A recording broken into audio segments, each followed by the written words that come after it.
Hello students. ਅੱਜ ਅਸੀਂ ਇਸ ਵੀਡੀਓ ਦੇ ਵਿੱਚ ਕਰਾਂਗੇ ਗੁਰੂ ਨਾਨਕ ਦੇਵ ਜੀ ਦੀਆਂ ਸਿੱਖਿਆਵਾਂ। ਵੈਸੇ ਤਾਂ ਤੁਸੀਂ ਮੁੱਖ ਤੌਰ 'ਤੇ ਕੁਝ ਜਿਹੜੇ ਗੁਰੂ ਨਾਨਕ ਦੇਵ ਜੀ ਦੀਆਂ ਸਿੱਖਿਆਵਾਂ ਨੇ ਉਹਨਾਂ ਬਾਰੇ ਜਾਣਦੇ ਹੀ ਹੋ, ਪਰ ਕੁਛ ਇਹੋ ਜਿਹੀਆਂ ਸਿੱਖਿਆਵਾਂ ਨੇ ਜਿਨ੍ਹਾਂ ਬਾਰੇ ਸ਼ਾਇਦ ਜਿਹੜਾ ਆ ਤੁਹਾਨੂੰ ਨਾ ਪਤਾ ਹੋਵੇ, ਕਿਉਂਕਿ ਆਮ ਤੌਰ 'ਤੇ ਅਸੀਂ ਉਹਨਾਂ ਦੀਆਂ 3 ਸਿੱਖਿਆਵਾਂ ਕਿਰਤ ਕਰਨਾ, ਨਾਮ ਜਪਣਾ ਅਤੇ ਵੰਡ ਛਕਣਾ ਬਾਰੇ ਹੀ ਸੁਣਦੇ ਹਾਂ। ਗੁਰੂ ਨਾਨਕ ਦੇਵ ਜੀ ਜਿਹੜੇ ਆ ਉਹਨਾਂ ਨੇ ਕੋਈ ਔਖੀ ਜਿਹੜੀ ਫਿਲਾਸਫੀ ਕਹਿ ਲਈਏ, ਜਿਹੜੀ ਕਿ ਨਾ ਸਮਝ ਆਉਣ ਵਾਲੀ ਅਜਿਹੀ ਕੋਈ ਵੀ ਫਿਲਾਸਫੀ ਦਾ ਪ੍ਰਚਾਰ ਜਿਹੜਾ ਨਹੀਂ ਕੀਤਾ। ਜਿਵੇਂ ਕਿ ਕੁਝ ਉਸ ਸਮੇਂ ਜਿਹੜਾ ਆ ਸੰਤਾਂ ਵੱਲੋਂ ਕਹਿ ਲਓ, ਭਗਤਾਂ ਵੱਲੋਂ ਕਹਿ ਲਓ ਕਿ ਔਖੀ ਫਿਲਾਸਫੀ ਜਿਹੜੀ ਦਿੱਤੀ ਗਈ, ਜਿਹੜੀ ਕਿ ਲੋਕਾਂ ਦੀ ਸਮਝ ਤੋਂ ਬਾਹਰ ਸੀ। ਪਰ ਗੁਰੂ ਨਾਨਕ ਦੇਵ ਜੀ ਨੇ ਸਿੰਪਲ ਜੇ ਕਹਿ ਲਈਏ ਕਿ ਵਿਚਾਰ ਜਿਹੜੇ ਦਿੱਤੇ, ਜਿਹੜੇ ਕਿ ਲੋਕਾਂ ਨੂੰ ਸਮਝ ਆਉਣ ਵਾਲੇ ਸੀਗੇ। ਅਜਿਹੀਆਂ ਉਹਨਾਂ ਨੇ ਸਿੱਖਿਆਵਾਂ ਜਿਹੜੀਆਂ ਦਿੱਤੀਆਂ ਅਤੇ ਲੋਕ ਭਾਸ਼ਾ ਦੇ ਵਿੱਚ ਹੀ ਦਿੱਤੀਆਂ, ਜਿਹੜੀ ਲੋਕ ਭਾਸ਼ਾ ਬੋਲਦੇ ਸੀਗੇ ਉਸ ਭਾਸ਼ਾ ਦੇ ਵਿੱਚ ਹੀ ਦਿੱਤੀਆਂ, ਤਾਂ ਕਿ ਲੋਕਾਂ ਨੂੰ ਜਿਹੜੀ ਉਹ ਆਸਾਨੀ ਦੇ ਨਾਲ ਸਮਝ ਆ ਸਕੇ। ਦੂਸਰੀ ਗੱਲ, ਉਹਨਾਂ ਦੀਆਂ ਜਿਹੜੀਆਂ ਸਿੱਖਿਆਵਾਂ ਸੀਗੀਆਂ ਉਹ ਕੋਈ ਕਾਲਪਨਿਕ ਨਹੀਂ ਸੀਗੀਆਂ, ਕੋਈ ਇਸ ਤਰੀਕੇ ਦੀਆਂ ਨਹੀਂ ਸੀਗੀਆਂ ਕਿ ਜਿਹੜੀ ਲੋਕਾਂ ਨੂੰ ਸਮਝ ਨਾ ਆਉਣ ਜਾਂ ਉਹਨਾਂ ਦੀ ਇਮੈਜੀਨੇਸ਼ਨ ਤੋਂ ਬਾਹਰ ਹੋਣ। ਉਹਨਾਂ ਦੀਆਂ ਜਿਹੜੀਆਂ ਸਿੱਖਿਆਵਾਂ ਸੀਗੀਆਂ ਉਹ ਜੀਵਨ ਦੇ ਨਾਲ ਹੀ ਸੰਬੰਧਿਤ ਸਨ। ਉਹਨਾਂ ਦੀਆਂ ਸਿੱਖਿਆਵਾਂ ਦਾ ਸਾਰ ਇਹ ਕਿ ਮਨੁੱਖ ਨੂੰ ਸੰਸਾਰ ਵਿੱਚ ਰਹਿੰਦੇ ਹੋਏ ਸੱਚੇ ਦਿਲ ਦੇ ਨਾਲ ਪ੍ਰਮਾਤਮਾ ਦੀ ਜਿਹੜੀ ਆ ਉਹਦਾ ਨਾਮ ਜਿਹੜਾ ਆ ਉਹ ਲੈਣਾ ਚਾਹੀਦਾ, ਚੰਗੇ ਕੰਮ ਕਰਨੇ ਚਾਹੀਦੇ ਨੇ। ਉਹਨਾਂ ਦੀਆਂ ਸਿੱਖਿਆਵਾਂ ਬਾਰੇ ਅਸੀਂ ਇੱਕ ਇੱਕ ਕਰਕੇ ਉਹ ਪੜ੍ਹਾਂਗੇ। ਸਭ ਤੋਂ ਪਹਿਲਾਂ ਕਿ ਉਹਨਾਂ ਦੇ ਪਰਮਾਤਮਾ ਬਾਰੇ ਕੀ ਵਿਚਾਰ ਸਨ। ਪਰਮਾਤਮਾ ਬਾਰੇ ਉਹਨਾਂ ਦੇ ਜਿਹੜੇ ਵਿਚਾਰ ਨੇ ਉਹ ਮੂਲ ਮੰਤਰ ਦੇ ਵਿੱਚ ਹੀ ਸਪਸ਼ਟ ਹੋ ਜਾਂਦੇ ਨੇ। ਜਦੋਂ ਅਸੀਂ ਸਾਰਾ ਮੂਲ ਮੰਤਰ ਪੜ੍ਹਦੇ ਹਾਂ ਅਤੇ ਉਹਦਾ ਸਾਰ ਜਿਹੜਾ ਕੀ ਨਿਕਲਦਾ ਆ ਕਿ ਪਰਮਾਤਮਾ ਇੱਕ ਹੈ। ਉਹਨਾਂ ਨੇ ਮੂਲ ਮੰਤਰ ਦੇ ਵਿੱਚ ਹੀ ਦੱਸ ਦਿੱਤਾ ਆ, ਏਕ ਓਂਕਾਰ ਦਾ ਅਰਥ ਕਿ ਪਰਮਾਤਮਾ ਇੱਕ ਹੈ। ਇਸ ਕਰਕੇ ਮਨੁੱਖ ਨੂੰ ਜਿਹੜਾ ਆ ਦਰ ਦਰ 'ਤੇ ਨਹੀਂ ਭਟਕਣਾ ਚਾਹੀਦਾ। ਦੂਸਰਾ, ਉਹਨਾਂ ਨੇ ਦੱਸਿਆ ਮੂਲ ਮੰਤਰ ਦੇ ਵਿੱਚ ਕਿ ਪਰਮਾਤਮਾ ਸਰਬ ਸ਼ਕਤੀਮਾਨ ਅਤੇ ਸਰਬ ਵਿਆਪਕ ਹੈ।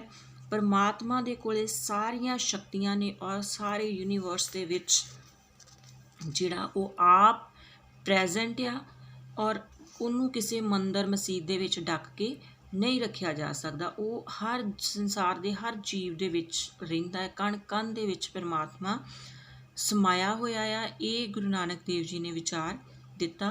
ਇਸ ਤੋਂ ਇਲਾਵਾ ਉਹਨਾਂ ਨੇ ਪਰਮਾਤਮਾ ਮਹਾਨ ਅਤੇ ਸਰਵ ਉੱਚ ਹੈ ਦਾ ਵਿਚਾਰ ਵੀ ਦਿੱਤਾ ਕਿ ਪਰਮਾਤਮਾ ਜਿਹੜਾ ਆ ਸਭ ਤੋਂ ਮਹਾਨ ਆ, ਗ੍ਰੇਟ ਆ ਔਰ ਸੁਪਰੀਮ ਆ, ਸਭ ਤੋਂ ਉੱਚਾ, ਉਸ ਤੋਂ ਉੱਪਰ ਕੁਛ ਨਹੀਂ। ਔਰ ਮਨੁੱਖ ਜਿਹੜਾ ਆ ਉਹਦੀ ਮਹਾਨਤਾ ਬਾਰੇ ਬੇਸ਼ੱਕ ਹਜ਼ਾਰਾਂ ਪੁਸਤਕਾਂ ਲਿਖ ਲਏ, ਹਜ਼ਾਰਾਂ ਗੀਤ ਗਾ ਲਏ, ਹਜ਼ਾਰਾਂ ਗ੍ਰੰਥ ਲਿਖ ਲਏ, ਪਰ ਪਰਮਾਤਮਾ ਦੀ ਉਸਤਤ ਉਹ ਨਹੀਂ ਕਰ ਸਕਦਾ, ਕਿਉਂਕਿ ਪਰਮਾਤਮਾ ਜਿਹੜਾ ਆ ਉਹਦੀ ਮਹਾਨਤਾ ਨੂੰ ਮਨੁੱਖ ਦੇ ਇਹ ਵੱਸ ਦੀ ਗੱਲ ਨਹੀਂ ਕਿ ਉਹ ਬਿਆਨ ਕਰ ਸਕੇ। ਪਰਮਾਤਮਾ ਨਿਰੰਕਾਰ ਹੈ। God is formless. ਪਰਮਾਤਮਾ ਦਾ ਕੋਈ ਰੰਗ, ਕੋਈ ਰੂਪ, ਕੋਈ ਆਕਾਰ ਨਹੀਂ ਹੈ। ਅਸੀਂ ਤਸਵੀਰਾਂ ਵੇਖਦੇ ਹਾਂ, ਅਸੀਂ ਸੋਚ ਲੈਂਦੇ ਹਾਂ ਕਿ ਪਰਮਾਤਮਾ ਇਸ ਤਰੀਕੇ ਦਾ ਹੋਏਗਾ। ਅਸੀਂ ਗੁਰੂਆਂ ਦੀਆਂ ਤਸਵੀਰਾਂ ਵੇਖਦੇ ਹਾਂ, ਮੂਰਤੀਆਂ ਵੇਖਦੇ ਹਾਂ ਕਿ ਇਹ ਇਸ ਪਰਮਾਤਮਾ ਦੇ ਰੂਪ ਦੀ ਮੂਰਤੀ ਆ। ਪਰ ਗੁਰੂ ਨਾਨਕ ਦੇਵ ਜੀ ਦੇ ਵਿਚਾਰ ਜਿਹੜੇ ਆ ਦੁਨੀਆ ਦੇ ਨਾਲੋਂ ਵੱਖਰੇ ਸੀਗੇ। ਉਹ ਕਹਿੰਦੇ ਸੀ ਕਿ ਪਰਮਾਤਮਾ ਦਾ ਕੋਈ ਰੰਗ ਨਹੀਂ ਆ, ਕੋਈ ਰੂਪ ਨਹੀਂ ਆ, ਕੋਈ ਆਕਾਰ ਨਹੀਂ ਆ, ਕੋਈ ਉਹਦੀ ਤਸਵੀਰ ਨਹੀਂ ਬਣਾਈ ਜਾ ਸਕਦੀ, ਕੋਈ ਉਹਦੀ ਮੂਰਤੀ ਨਹੀਂ ਬਣਾਈ ਜਾ ਸਕਦੀ, ਔਰ ਨਾ ਹੀ ਉਹਦੀ ਮੂਰਤੀ ਬਣਾ ਕੇ ਪੂਜਾ ਕੀਤੀ ਜਾ ਸਕਦੀ ਆ। ਸੋ ਪੂਜਾ ਦੇ ਉਹ ਸਖਤ ਜਿਹੜੇ ਆ ਵਿਰੋਧੀ ਸਨ। ਪਰਮਾਤਮਾ ਦਿਆਲੂ ਹੈ। ਗੁਰੂ ਨਾਨਕ ਦੇਵ ਜੀ ਕਹਿੰਦੇ ਆ ਕਿ ਪਰਮਾਤਮਾ ਬਹੁਤ ਹੀ ਦਿਆਲੂ ਆ। ਉਹ ਆਪਣੇ ਜਿੰਨੇ ਵੀ ਲੋਕ ਨੇ ਉਹਨਾਂ ਦੀ ਦੇਖਭਾਲ ਕਰਦੇ ਨੇ, ਜਿਸ ਨੂੰ ਉਹਨਾਂ ਨੇ ਪੈਦਾ ਕੀਤਾ ਆ। ਜੀਵਨ ਦੀਆਂ ਸਾਰੀਆਂ ਜ਼ਰੂਰੀ ਵਸਤਾਂ ਵੀ ਉਹ ਮਨੁੱਖ ਨੂੰ ਦਿੰਦੇ ਹਨ। ਗੁਰੂ ਨਾਨਕ ਦੇਵ ਜੀ ਦਾ ਵਿਚਾਰ ਸੀਗਾ ਕਿ ਸਾਨੂੰ ਜੋ ਵੀ ਕੁਝ ਮਿਲਦਾ ਹੈ ਇਹ ਸਾਨੂੰ ਪਰਮਾਤਮਾ ਦੇ ਕਰਕੇ ਹੀ ਮਿਲਦਾ ਹੈ। ਉਸ ਤੋਂ ਇਲਾਵਾ ਪਰਮਾਤਮਾ ਦੇ ਹੁਕਮ ਦਾ ਕੀ ਮਹੱਤਵ ਹੈ। ਗੁਰੂ ਨਾਨਕ ਦੇਵ ਜੀ ਦੱਸਦੇ ਕਿ ਪਰਮਾਤਮਾ ਦੇ ਹੁਕਮ ਦਾ ਬਹੁਤ ਮਹੱਤਵ ਹੈ। ਕੋਈ ਵੀ ਕੰਮ ਉਸ ਦੀ ਮਰਜ਼ੀ ਤੋਂ ਬਿਨਾਂ ਨਹੀਂ ਹੋ ਸਕਦਾ।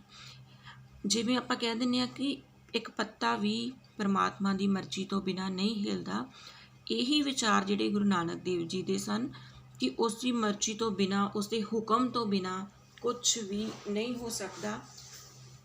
ਸੋ ਸਾਨੂੰ ਉਹਦਾ ਜੋ ਵੀ ਭਾਣਾ ਨੂੰ ਮਿੱਠਾ ਕਰਕੇ ਮੰਨਣਾ ਚਾਹੀਦਾ ਆ ਔਰ ਇਹ ਸਮਝਣਾ ਚਾਹੀਦਾ ਹੈ ਕਿ ਜੋ ਵੀ ਹੋ ਰਿਹਾ ਹੈ ਪਰਮਾਤਮਾ ਦੀ ਮਰਜ਼ੀ ਦੇ ਨਾਲ ਹੀ ਹੋ ਰਿਹਾ ਹੈ। ਨਾਮ ਦਾ ਜਪਣਾ, ਨਾਮ ਜਪਣ 'ਤੇ ਉਹ ਜ਼ੋਰ ਦਿੰਦੇ ਸੀਗੇ ਕਿ ਸਾਨੂੰ ਜਿਵੇਂ ਕੱਪੜਿਆਂ ਦੀ ਮੈਲ ਕੱਢਣੀ ਪੈਂਦੀ ਆ, ਆਪਣੇ ਤਨ ਦੀ ਮੈਲ ਜਿਹੜੀ ਉਤਾਰਦੇ ਅਸੀਂ ਪਾਣੀ ਸਾਬਣ ਦੇ ਨਾਲ, ਇਸੇ ਤਰ੍ਹਾਂ ਹੀ ਜਿਹੜੀ ਮਨ ਦੀ ਮੈਲ ਆ ਉਹਨੂੰ ਨਾਮ ਜਪ ਕੇ ਅਸੀਂ ਦੂਰ ਕਰ ਸਕਦੇ ਹਾਂ। ਆਤਮ ਸਮਰਪਣ ਜਾਂ ਹਉਮੈ ਦਾ ਤਿਆਗ, ਉਹ ਸਾਨੂੰ ਕਹਿੰਦੇ ਨੇ ਕਿ ਗੁਰੂ ਨਾਨਕ ਦੇਵ ਜੀ ਕਹਿੰਦੇ ਨੇ ਕਿ ਸਾਨੂੰ ਆਤਮਾ ਦਾ ਤਿਆਗ ਜਾਂ ਹਉਮੈ ਦਾ ਤਿਆਗ ਜਿਹੜਾ ਆ ਉਹ ਕਰ ਦੇਣਾ ਚਾਹੀਦਾ ਆ। ਔਰ ਇਹ ਸਮਰਪਣ ਜਿਹੜਾ ਆ ਇਹ ਜ਼ਰੂਰੀ ਆ, ਤਾਂ ਹੀ ਪਰਮਾਤਮਾ ਨੂੰ ਜਿਹੜਾ ਆ ਪਾਇਆ ਜਾ ਸਕਦਾ। ਜਿਹੜੇ ਵਿਅਕਤੀ ਹਉਮੈ ਨੂੰ ਨਹੀਂ ਤਿਆਗਦੇ ਉਹ ਕਦੀ ਵੀ ਪਰਮਾਤਮਾ ਦੀ ਉਹਨਾਂ 'ਤੇ ਦਇਆ ਦ੍ਰਿਸ਼ਟੀ ਜਿਹੜੀ ਆ ਉਹ ਨਹੀਂ ਹੁੰਦੀ। ਇਸ ਤੋਂ ਇਲਾਵਾ ਗੁਰੂ ਦੀ ਲੋੜ ਦਾ ਮਹੱਤਵ ਵੀ ਜਿਹੜਾ ਆ ਗੁਰੂ ਜੀ ਨੇ ਦੱਸਿਆ ਆ ਕਿ ਗੁਰੂ ਬਿਨਾਂ ਜਿਹੜਾ ਆ ਉਹ ਸੱਚੇ ਗੁਰੂ ਦੀ ਜਿਹੜੀ ਆ ਉਹ ਪ੍ਰਾਪਤੀ ਜਿਹੜੀ ਨਹੀਂ ਹੋ ਸਕਦੀ। ਸੋ ਸਾਨੂੰ ਕਿਸੇ ਗੁਰੂ ਦੀ ਜਿਹੜੀ ਸੱਚੇ ਗੁਰੂ ਦੀ ਜਿਹੜੀ ਜ਼ਰੂਰਤ ਹੁੰਦੀ ਆ, ਜਿਹੜਾ ਕਿ ਸਾਨੂੰ ਰਾਹ ਵਿਖਾ ਸਕੇ। ਕਰਮ ਦੇ ਸਿਧਾਂਤ ਦੇ ਵਿੱਚ ਵਿਸ਼ਵਾਸ ਰੱਖਦੇ ਸਨ ਗੁਰੂ ਨਾਨਕ ਦੇਵ ਜੀ ਦਾ ਕਰਮ ਦੇ ਵਿੱਚ ਬਹੁਤ ਜ਼ਿਆਦਾ ਵਿਸ਼ਵਾਸ ਸੀਗਾ। ਉਹ ਕਹਿੰਦੇ ਸੀ ਕਿ ਮਨੁੱਖ ਆਪਣੇ ਕਰਮਾਂ ਦੇ ਅਨੁਸਾਰ ਹੀ ਵਾਰ-ਵਾਰ ਜੰਮਦਾ ਮਰਦਾ ਹੈ ਅਤੇ ਇਸ ਕਰਕੇ ਸਾਨੂੰ ਸੱਚੇ ਮਨ ਨਾਲ ਨਾਮ ਜਪਣਾ ਚਾਹੀਦਾ ਹੈ, ਚੰਗੇ ਕੰਮ ਕਰਨੇ ਚਾਹੀਦੇ ਨੇ ਤਾਂ ਕਿ ਮਰਨ ਉਪਰੰਤ ਸਾਡੀ ਆਤਮਾ ਜਿਹੜੀ ਉਹ ਮੁਕਤ ਹੋ ਸਕੇ। ਭਰਾਤਰੀ ਭਾਵ ਦੇ ਵਿੱਚ ਵਿਸ਼ਵਾਸ ਰੱਖਦੇ ਸਨ। ਉਹ ਸਮਝਦੇ ਸਨ ਕਿ ਸਾਰਾ ਵਿਸ਼ਵ ਦਾ ਜਿਹੜਾ ਭਾਈਚਾਰਾ ਆ ਉਹ ਭਰਾ ਆ, ਸਾਨੂੰ ਕੋਈ ਹਿੰਦੂ ਮੁਸਲਮਾਨ ਇਸ ਤਰ੍ਹਾਂ ਦੀਆਂ ਜਾਤਾਂ ਧਰਮਾਂ ਦੇ ਵਿੱਚ ਨਹੀਂ ਪੈਣਾ ਚਾਹੀਦਾ। ਸਦਾਚਾਰ 'ਤੇ ਜ਼ੋਰ ਦਿੰਦੇ ਸਨ। ਗੁਰੂ ਜੀ ਦਾ ਮੰਨਣਾ ਸੀ ਕਿ ਸਾਨੂੰ ਹਮੇਸ਼ਾ ਹੀ ਆਪਣੇ ਸਦਾਚਾਰ 'ਤੇ, ਆਪਣੀ ਮੋਰਾਲਿਟੀ 'ਤੇ ਜਿਹੜਾ ਆ ਜ਼ੋਰ ਦੇਣਾ ਚਾਹੀਦਾ ਆ। ਚੰਗਾ ਪਵਿੱਤਰ ਜੀਵਨ ਬਤੀਤ ਕਰਨਾ ਚਾਹੀਦਾ, ਆਪਣੇ ਕਰੈਕਟਰ ਨੂੰ ਸਾਫ਼ ਸੁਥਰਾ ਰੱਖਣਾ ਚਾਹੀਦਾ ਆ, ਸੱਚ ਬੋਲਣਾ ਚਾਹੀਦਾ, ਚੋਰੀ ਨਹੀਂ ਕਰਨੀ, ਇਮਾਨਦਾਰੀ ਨਾਲ ਰੋਟੀ ਕਮਾਉਣੀ ਆ, ਕਿਸੇ ਦਾ ਦਿਲ ਨਹੀਂ ਦੁਖਾਉਣਾ, ਗਰੀਬ ਦੀ ਲੋੜਵੰਦ ਦੀ ਮਦਦ ਕਰਨੀ ਆ। ਇਹ ਸਾਰਾ ਕੁਛ ਗੁਰੂ ਨਾਨਕ ਦੇਵ ਜੀ ਨੇ ਆਪਣੇ ਵਿਚਾਰਾਂ ਦੇ ਵਿੱਚ ਦੱਸਿਆ। ਸੱਚਖੰਡ ਦੀ ਪ੍ਰਾਪਤੀ ਬਾਰੇ ਵੀ ਉਹਨਾਂ ਨੇ ਵਿਚਾਰ ਦਿੱਤੇ। ਸੱਚਖੰਡ ਕਹਿੰਦੇ ਉਹ ਮਾਨਸਿਕ ਅਵਸਥਾ ਨੂੰ ਸਮਝਦੇ ਸਨ ਕਿ ਜਿਸ ਦੇ ਵਿੱਚ ਸੁੱਖ ਦੁੱਖ, ਪੁਰਸ਼ ਇਸਤਰੀ, ਆਸ਼ਾ ਨਿਰਾਸ਼ਾ, ਹੱਸਣਾ ਰੋਣਾ, ਉੱਚਾ ਨੀਵਾਂ, ਇਹ ਸਾਰੇ ਜਦੋਂ ਭੇਦ ਕਿਸੇ ਮਨੁੱਖ ਦੇ ਵਿੱਚ ਮਿਟ ਜਾਂਦੇ ਨੇ ਅਤੇ ਉਹਨੂੰ ਸੱਚਖੰਡ ਦੀ ਪ੍ਰਾਪਤੀ ਜਿਹੜੀ ਆ ਹੋ ਜਾਂਦੀ ਆ। ਇਹ ਸਾਰੀਆਂ ਚੀਜ਼ਾਂ ਦਾ ਉਹਦੇ 'ਤੇ ਕੋਈ ਅਸਰ ਜਦੋਂ ਨਹੀਂ ਹੁੰਦਾ ਅਤੇ ਉਹ ਪਰਮਾਤਮਾ ਦੇ ਨਾਲ ਇੱਕਮਿਕ ਹੋ ਜਾਂਦਾ ਆ। ਤਪੱਸਿਆ ਦੇ ਵਿੱਚ ਬਿਲਕੁਲ ਉਹ ਵਿਸ਼ਵਾਸ ਰੱਖਦੇ ਸਨ। ਤਪੱਸਿਆ ਜੰਗਲਾਂ ਦੇ ਵਿੱਚ ਜਾ ਕੇ ਕਰਨ ਨੂੰ ਜਾਂ ਗੁਫਾ ਦੇ ਵਿੱਚ ਜਾ ਕੇ ਕਈ ਸਾਲ ਜਿਹੜੀਆਂ ਤਪੱਸਿਆ ਕਰਨ ਦੇ ਉਹ ਬਿਲਕੁਲ ਪੱਖ ਦੇ ਵਿੱਚ ਨਹੀਂ ਸਨ। ਉਹ ਕਹਿੰਦੇ ਸਨ ਕਿ ਗ੍ਰਸਥੀ ਜੀਵਨ ਬਤੀਤ ਕਰਦੇ ਹੋਏ ਵੀ ਜਿਹੜਾ ਆ ਨਾਮ ਜਪਿਆ ਜਾ ਸਕਦਾ। ਇਸ ਦੇ ਲਈ ਜਿਹੜਾ ਜੰਗਲਾਂ ਦੇ ਵਿੱਚ ਜਾਣ ਦੀ ਜਿਹੜੀ ਲੋੜ ਨਹੀਂ ਆ। ਜਾਤ ਪਾਤ ਦਾ ਉਹਨਾਂ ਨੇ ਖੰਡਨ ਕੀਤਾ ਆ, ਕਿਉਂਕਿ ਗੁਰੂ ਨਾਨਕ ਦੇਵ ਜੀ ਦੇ ਟਾਈਮ ਜਾਤ ਪਾਤ ਜਿਹੜੀ ਬਹੁਤ ਜ਼ਿਆਦਾ ਜਿਹੜੀ ਆ ਉਹ ਫੈਲੀ ਹੋਈ ਸੀਗੀ ਅਤੇ ਉਹਨਾਂ ਨੇ ਜਿਹੜਾ ਇਸ ਚੀਜ਼ ਦਾ ਸਖਤ ਵਿਰੋਧ ਜਿਹੜਾ ਆ ਕੀਤਾ ਆ। ਖੋਖਲੇ ਰੀਤੀ ਰਿਵਾਜ਼ਾਂ ਦਾ ਉਹਨਾਂ ਨੇ ਬਿਲਕੁਲ ਖੰਡਨ ਕੀਤਾ ਆ।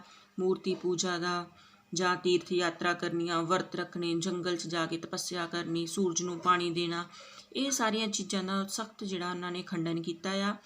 ਉਹ ਕਹਿੰਦੇ ਸੀ ਇਹ ਸਾਰੇ ਪਖੰਡ ਨੇ, ਇਹਨਾਂ ਪਖੰਡਾਂ ਨੂੰ ਸਾਨੂੰ ਛੱਡ ਕੇ ਸਤ ਸੰਤੋਖ ਅਤੇ ਖਿਮਾ ਵਰਗੇ ਜਿਹੜੇ ਗੁਣ ਆ ਉਹਨਾਂ ਨੂੰ ਅਪਣਾਉਣਾ ਚਾਹੀਦਾ ਨੇ।